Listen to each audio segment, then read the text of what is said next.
welcome to our little video. We're doing a virtual tasting. We do it every single week for those of you who can't be here in person. On Thursdays at 6 p.m. in downtown Mount Airy at Old North State Winery.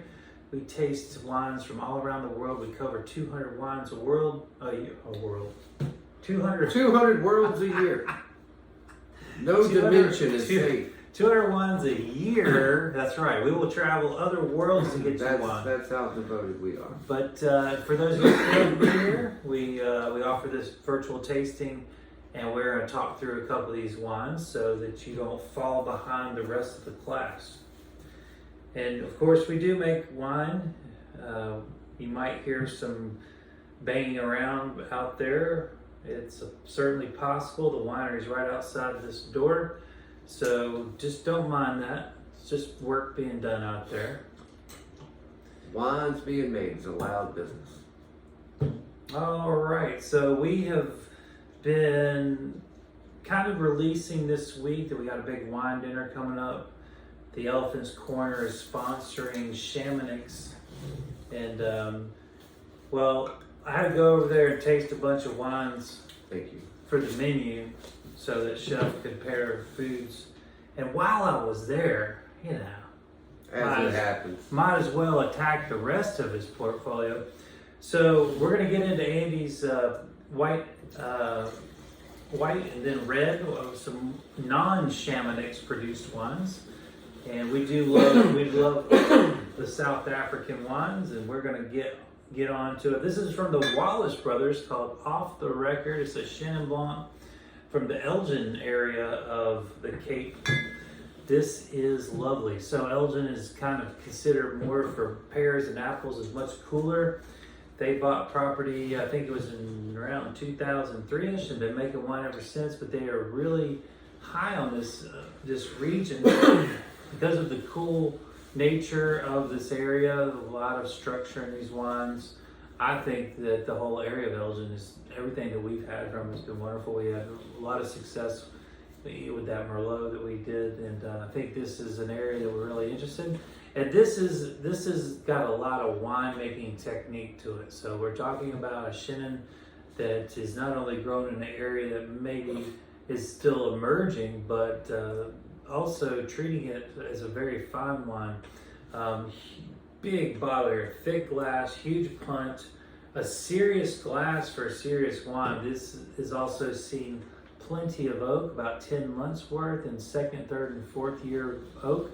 So there's plenty of flavor influence from the oak, not just the softening effects that neutral oak will give you. There's certainly plenty of layers of flavor here. This was a really beautiful treat for me to drink alongside Andy.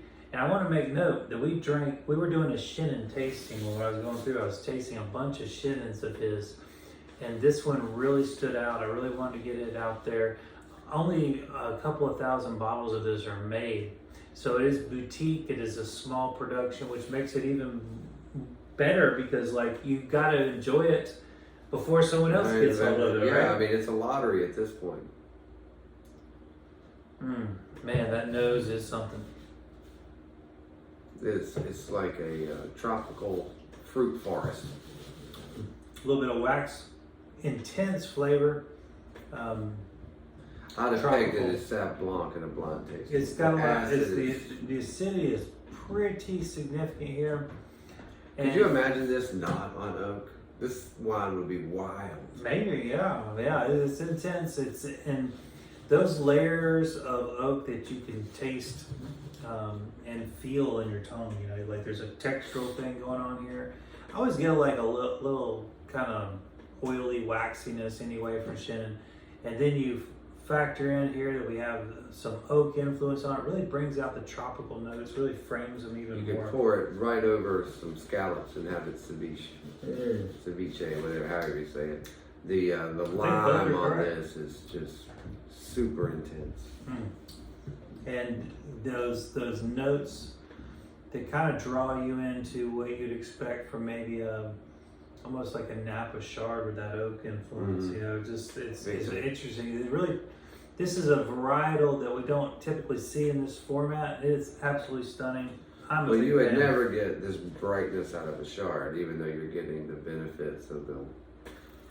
While this is Chard-esque, Chardonnay would never taste like this. Yeah, yeah. I mean, this has the best of both worlds. That's right. Yeah. And if you have someone out there that does enjoy those kind of oaky Chardonnays, this might be a great treat for them to let them explore Chenin Blanc. It is a great, very important varietal in my opinion.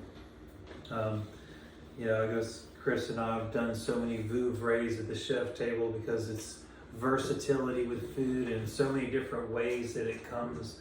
Chenin Blanc is so versatile. It can be bone dry, it can be semi-sweet, sweet, bubbly. It's just a versatile grape, and we see it here kind of, like I said, mimicking those New World Chardonnays almost.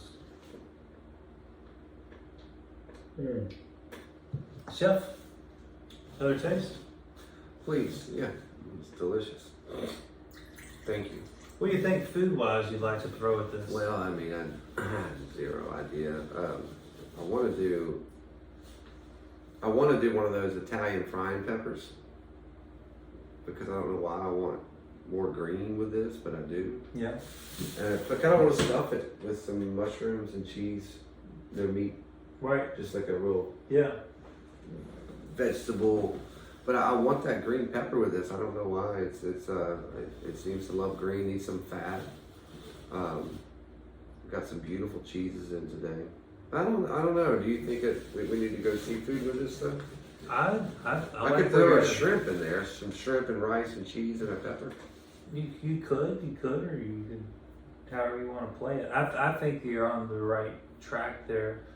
I think this is a complex wine, so It goes a lot of ways. having many layers to the dish. You always tell people at the chef's table, if they ask me, how do you pair these wines with food? And I was like, well, one of the easiest things I can tell you, the easiest tip I can tell you is simple food, simple wine, complex food, complex wine. This is a complex wine. I'm gonna stir fry with this. That'd be pretty cool. This has so much acid. Yeah, it can cut through just about any kind of starch.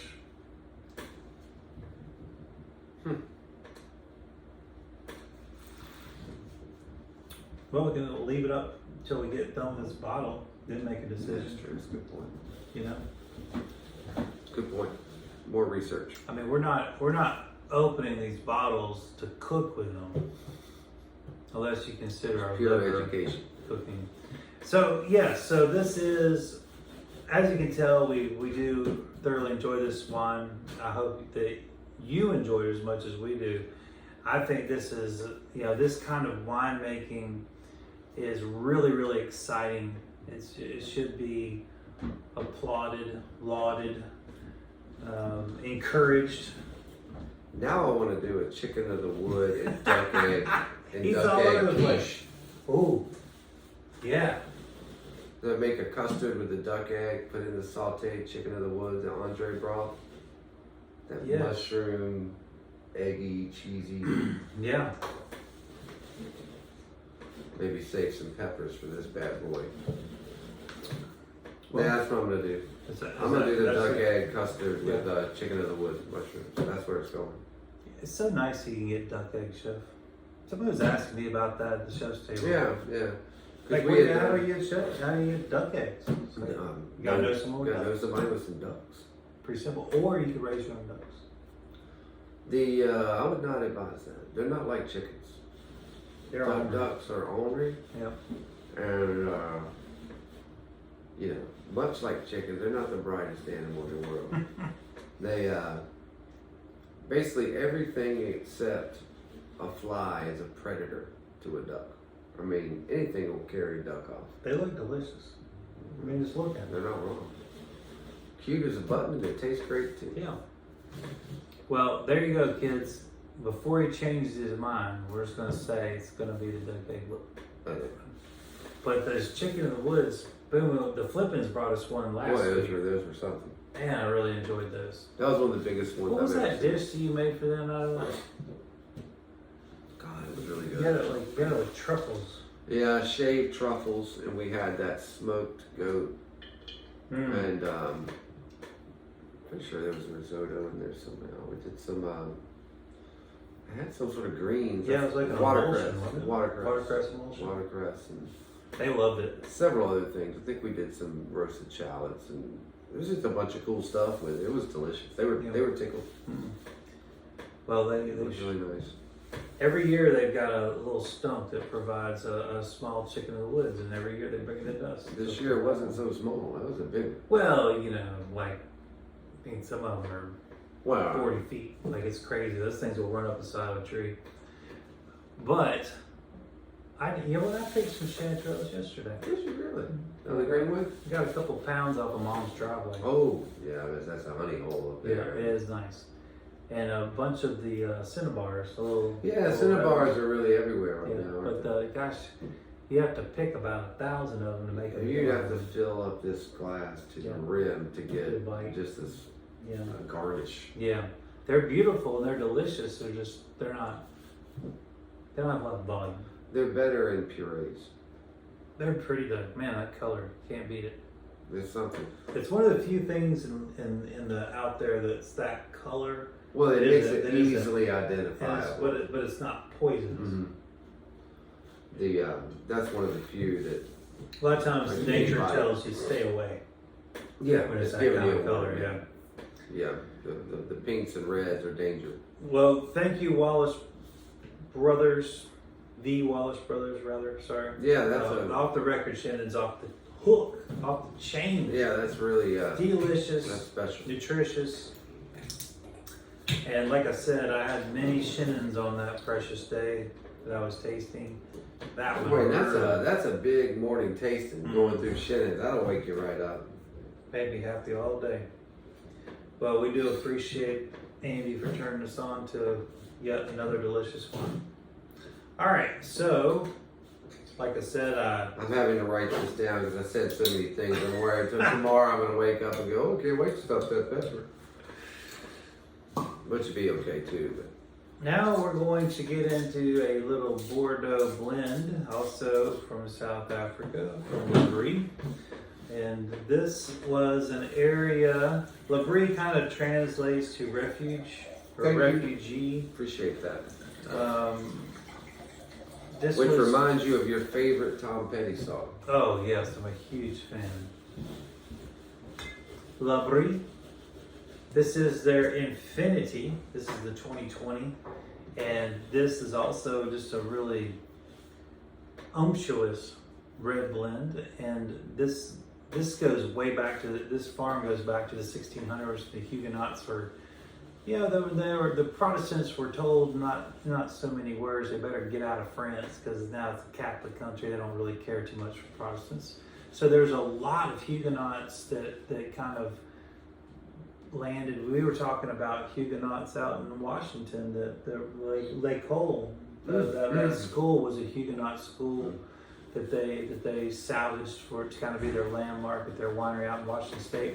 Well, a lot of farms, I think 9 big farms, were originally granted to the Huguenots in South Africa so they'd have a safe place to live and worship. And so here is a great example of a farm that runs a very long time, tends to produce better products if it's treated properly. And when I mean treated properly, I mean not dumped with chemicals and other.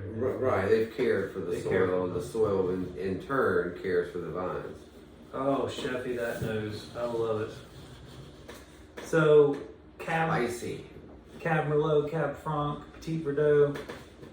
I believe I covered everything. I believe so, yes. Wow. And this is just really, really beautiful. I think this is, for you red wine lovers out there, it's a great summertime red. Gosh, just keeps coming. Candy fruit on Nice it. candy, yeah, for sure. Kind of that spice is kind of like, it reminds me of like some of the older candies. We were talking about that a couple of videos back. Older candy spice. Boy, is that silky. It is. and the intense flavor on the finish. So generally speaking, I would say this comes on really easy, really smooth, and then the acidity pops. The tannins really start their drying, but I wouldn't say they're super prevalent, but they're doing their job quietly. And it's just a real fruit pop at the end that I really enjoy on this. Lots of red. You think that the flavor's gonna kind of dissipate, but it goes boom. It gives that nice little pop of more juicy flavor. You can name a fruit, it's probably in there in terms of red, black, and blue. It's all in there. The blueberry's coming out as it sits. The cherry is really pronounced on the front, and now now the blueberry and the gold raspberry. Get some blackberry, some like red blackberry too, like just like the flavor of an underripe blackberry. This is a very rich flavor profile, but not necessarily rich on the texture. So that's what I was saying, how it's a good summertime recipe. Yeah, Getting light body. You're getting all these beautiful flavors and richness of flavor without being a weighty or heavy on the palate. So to me, that's really ideal for this time of year. I love red wines. I want to drink red wines. I want to drink them a lot. But some of these red wines are just too much in the heat of summer because they just sit too heavy on me, and the tannins are so. I'm already dehydrated. Sure. You know, you don't want to sweating all You the don't time. want it to just continue to beat And you so down. some wines can be a bit, they can just drain you almost. At this time of year. Like in the winter, you want them just because it helps build you back up. It helps. Absolutely. But in the summer, it can be a little rough. This is a no compromise on flavor, and kind of giving away some of that daunting weight that red wines can have. I think it's an absolutely gorgeous wine. I think it's probably. I couldn't imagine this tasting any better, but I could certainly see aging it. But I don't know that you necessarily need to. I don't know if it's designed to. You kind of wonder what would happen to the brightness. I know a lot of wines stay bright. Yeah. But this doesn't seem overly acidic. I don't know if it would. It's a very hidden acidity. I do get that burst about 2/3 way through, mouth-watering burst right before the tannins kick in. It's really a sexy wine, I would say. I completely agree. Yeah. There's some good alcohol in this. There is, yes. This says 13.5. I kind of feel like that number is a little low. Might be. But that's okay. Labels don't have to be accurate. They just need to be on the bottle. And by the way, alcohol content to me is irrelevant as long as it's delicious and the way the wine's supposed to taste. I'm just saying, I think there's more alcohol than 13.5. I could be completely off. That is no slight. It doesn't taste alcoholic. No. And it's not what I would consider hot. But I just feel like it's got so much going on that there's a lot of. I think it's a good driver of it. It's These tears aren't in a hurry. No, that's kind of what I said. We're clinging. There's a lot of clingability there. A lot of tint in the tears as well. You can just see, especially on Kind of the other reminds side. me of Carolyn when she passed out. Oh gosh. Never a dull moment, is No. it? Well, this wine is exactly what the doctor ordered for me, Chef. I was so excited to try this, and I'm even happier that you're enjoying it now. 'Cause I think this is the kind of wine that you would thoroughly enjoy on a Sunday evening with your Sunday supper. For real. I mean, it would be a beautiful Sunday. It could hold up to any fancy meal, but it could also be, nice for just drinking by itself. Yeah, I mean, you could start with this. I mean, you could start on the porch with this and then Carry on. mosey into dinner, no problem. Yeah. Well, Chef, what do you think pairing wise? Do you think we'll head for? I mean, I want to do some quail with this. What do you think? I think you're right on point. A little vinegar and mustard, Yeah. a little barbecue quail. Yes. Definitely. I think that will be. There's as much fruits in this, and I think that there is good acidity in here to pair up with that vinegar. And you know, I've got some dried fruit too. I may introduce to this as well, to the quail. Yeah. But no, I think all day long. I mean, That's quail to me. awfully generous of you to throw It quail is, right? stuff. I mean, Well, holy we've cow. got some very great, loyal customers who deserve the best for Well, all their that's- support. That is absolutely. We've been so busy here lately. It's just been a big blur, and we're really excited. We got another big chef's table coming up this weekend. We had a couple of private parties last week. We got another one coming up this Monday. It's just been tremendous, and we appreciate all the support out there. Everybody that tells a friend, and that friend that comes in because you told them, that means the world to us, and we sure do appreciate that. Always. We had another great turnout for the tasting. It was a fun night. We got another. Obviously, this week was fantastic, and we've got a big wine dinner coming up on August the 20th. If you can be here, the winemaker from Chamonix in South Africa will be here. Andy, of course, the importer distributor of Chamonix here in North Carolina, is setting the whole thing up, and our menus are going to be out there online. Facebook, Instagram, and our webpage, our website rather. So check in on that. I think it'll be a lot of fun. We did a dinner with him several years ago. Several years ago, yeah. 2 years ago? I don't know. It's all a blur to me. But it was our most popular wine dinner of the year. No doubt. The Bordeaux one was close, but the South African pulled ahead. Yeah.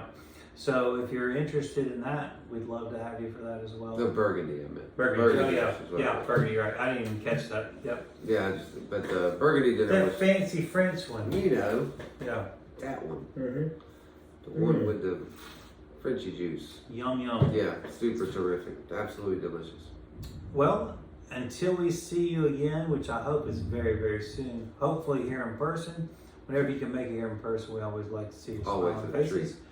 But I want to thank you again, Labri. This Bordeaux blend, Affinity, is something that I think everyone should have that is enjoying red wine anywhere, any aspect in your life. If you're a Malbec drinker, if you're a Zin drinker, if you're a Cab drinker, this even a Pinot. If you like California Pinots, this is just a. I mean, it's slightly heavier, but I mean it's. Not much. The flavor profiles are really gonna hit you well. Yeah, well, I don't know. I mean, you know, some of those Central Coast Pinots are pretty stout. You know, so I mean, They certainly can. And this off the record, oak chenin, absolutely stunning. A unique beverage, in my opinion, that should be replicated. And I think there should be a lot more of this floating around out in the world. Chenin Blanc is unheralded, particularly in the United States. Obviously, Chenin Blanc is the white grape of South Africa, but here in the States, it does not get that kind of recognition that it deserves. And so, for me, I'm a big Chenin fan, and I want to see more people drinking it.